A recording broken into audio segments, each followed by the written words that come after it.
You ever been hit with, wow, you're so brave just for leaving the house, and died a little inside? Yeah, me too. Let's talk about ableist comments, what they are, why they hurt, and how to handle them without blowing your fuse or burning yourself out. First, let's name it.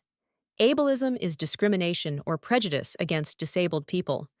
Sometimes it's direct, sometimes it's hidden in a compliment, but either way, it treats disability like something tragic, lesser, or inspirational just for existing. And when you live with a disability, these comments aren't rare. They're a constant drip of emotional labor.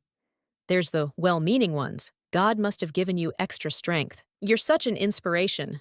I don't know how you do it. I used to grit my teeth. Now, I'll say, actually, I'm just living my life. Would you say that to a non-disabled person? Simple, clear, no lecture required. Then there are the cruel ones. You know the type. I'd rather die than be in a wheelchair. I couldn't live like that. To that, I usually go with, wow, what a weird thing to say out loud. And then, silence. Let them sit in it. Because you don't owe everyone an education. You don't have to turn your pain into a teachable moment every time. But let's be real, some days, I just don't have the energy. And that's okay too. You're allowed to say nothing. You're allowed to roll away.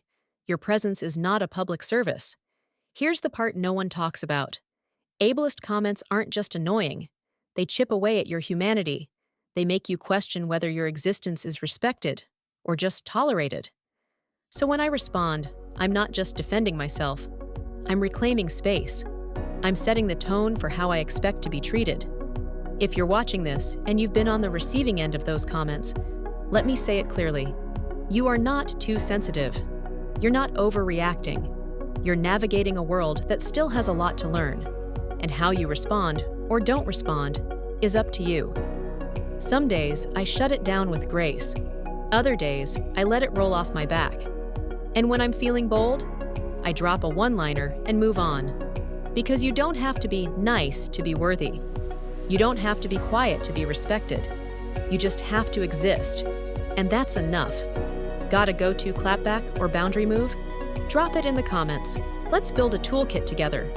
If this helped you breathe a little deeper or feel a little stronger, please like, subscribe, and share it with someone who needs the same reminder.